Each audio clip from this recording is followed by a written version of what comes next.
My name's Dilleen and I just bought this entire block of units for only $3.6 million. Now, if you have a look, I'll show you just around the block right now. We've got 8 individual strata titled units. Now, these ones here, each unit has 2 bedrooms, 1 bathroom, 1 car space down the side. This is on a massive block of land. They don't make blocks like this anymore. They're double brick, they're solid construction. Let's go have a little bit of a closer look. So you've got ones with balconies basically up the front, 8 units.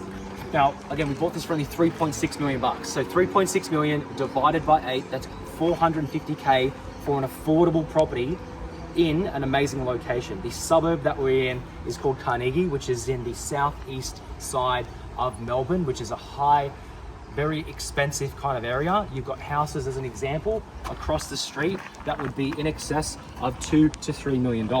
What I find extremely interesting is that houses may be $2 to $3 to $4 million in this really good prime location, but you can pick up a 2-bedroom, old school style unit like this, which these are dramatically overlooked.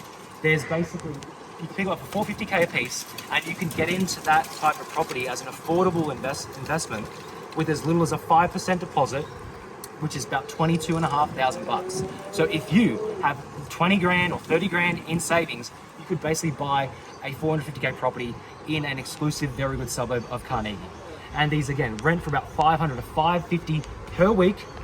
So you get about 6.5% rental return. And these were bought in one-line transaction. What a one-line transaction means is we're basically negotiating the entire block for 3.6 million from one seller. So what that does, it saves basically the seller time, energy and effort and marketing fees to basically try to sell these individually to individual buyers. So if they were to do that, they would have to basically get rid of all the tenants, hopefully they hear me, and basically then sell them individually to owner occupiers to try to get the highest amount of money.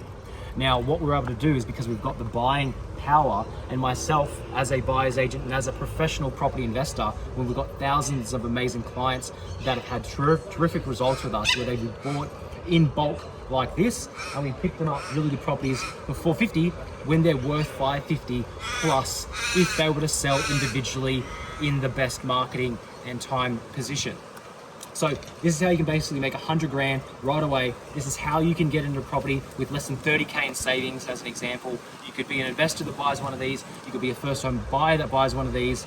And you can't even build a property that is 2 bed, 1 bath, 1 car in Carnegie for 500K. And we've got these for only $450,000. So again, we bought the entire block for 3.6 million. My name's Dilleen. If you want to buy blocks of units, entire blocks, instead of going down the commercial route and buying a shit piece of warehouse or industrial or a retail space commercial, this unit block buying is better than commercial. You're able to get better leverage, better financing. You're able to get tenants in properties like this a lot quicker. They're usually, if they go vacant, they're only vacant for like a few days to a couple weeks, and you got a new tenant in right away. So if you got 3.6 million bucks or 4 million bucks to spend, or even 2 million, I would 100% rather you buy an entire block of units compared to commercial. This is where the money is to be made in 2026, 2027, and for the next 5 years. You heard it here first.